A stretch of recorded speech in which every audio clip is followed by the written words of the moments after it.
everyone, I'm Eric Bolling. Welcome to Cashin. Our Cashin crew in a moment. But first, Detroit is beaten, burned out, and now bankrupt. But a beam of bright light is emerging from the right. This is an exclusive interview you'll only see right here on Cashin. Senator Rand Paul joins us in the hot seat from the Motor City.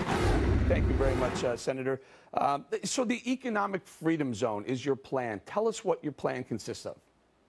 Well, what this is, Eric, is a free market plan to rescue Detroit. But we don't rescue Detroit by taking money from Houston or Atlanta and bringing it to Detroit. We rescue Detroit by leaving more money in Detroit. So what we've devised is a plan where we'll dramatically lower taxes in Detroit, bring the corporate income tax down to 5%, the personal income tax down to 5%, make the capital gains tax 0, take the payroll tax, bring it down for the employee and the employer. And the amazing thing is, without bringing any new money to Detroit, just leaving money in Detroit, it's over $1 billion that would stimulate Detroit's economy by just leaving money in Detroit that started in Detroit. So the flat, basically a flat tax at the different levels, but flat nonetheless. Absolutely, flat and very low.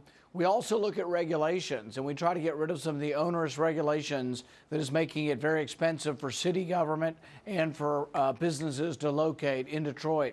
We think if you combine all of this, that it would be the model for how you'd rescue cities across the country, but also any impoverished area. We have some impoverished areas in eastern Kentucky because of the president's war on coal. We've had a lot of high unemployment, and we think the same plan that would rescue Detroit would also rescue eastern Kentucky, parts of Louisville, and parts of a lot of our major cities. And maybe even the country while you're at it. Senator, we've had 5 years of spread the wealth. You didn't build that. Fair share economics. Where has Obamonomics failed Detroit? Well, here's the problem. The president says, let me tax Houston, send it to Washington, and then I'll pass it out to some other part of the country. But by doing so, he picks the winners and losers. He picks which businesses he thinks will succeed, and then he gives them money. But too often, this becomes sort of a crony capitalism where the government takes money from somebody else who is succeeding in business and then gives it to somebody who they think might succeed in business. So, you know, he did this with Solyndra.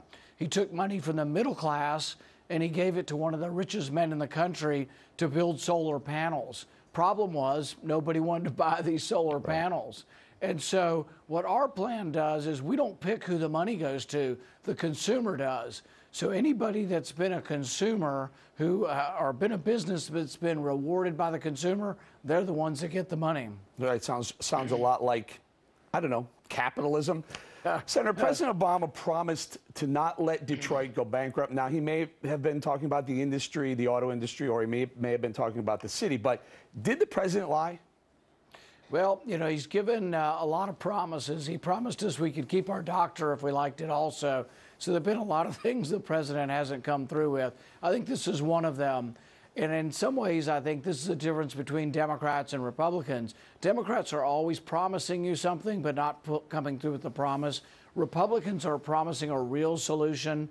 This is also, we've had 50 years of trying government stimulus and it hasn't worked. Now what we're going to try is a free market stimulus where the money gets in the hands of those businesses that can use it successfully to create new jobs. All right, let's turn the topic a little bit to race. Let's be honest, Senator, neither Republicans nor the Democrats have done very much to help African Americans get a job. 5 years of Obama economic policies have led to very high, elevated unemployment in the black community.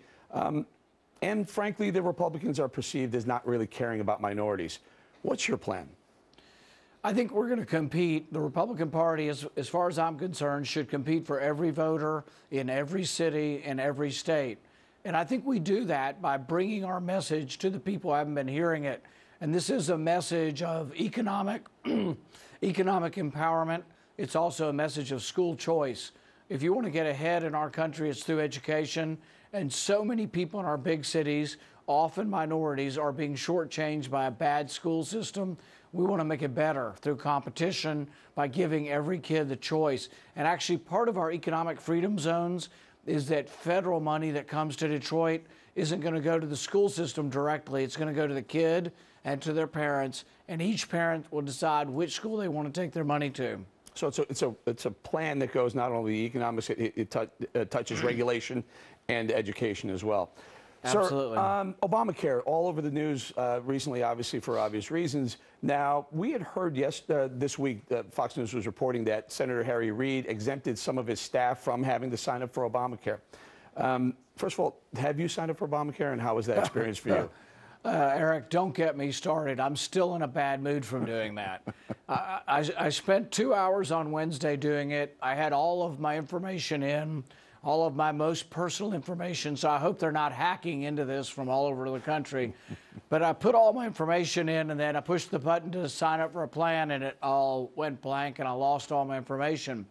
The other thing I found out is that when you try to learn about the individual insurance policies, you click on the view the plan to find out more information. Most of the time you get 0 or a blank screen. Occasionally you'll get information. So it's still an onerous task to get on. It's also, I found, very expensive. Obamacare is 4 times what I used to pay. When I was an individual physician, I bought my own insurance. I paid 1/4 as much as I'm having to pay for Obamacare. So I'm scratching my head trying to figure out how this thing, a lot of what Obamacare was sold to the American public, and frankly, a lot of people in the House and the Senate, was that it wasn't going to cost a dime. Well, the costs are expanding, but as people like you find out, when you sign up for Obamacare, you're double, triple, sometimes quadrupling your premiums, sometimes quadrupling your deductibles as well. How in the world is this not going to be a multi-trillion-dollar handout?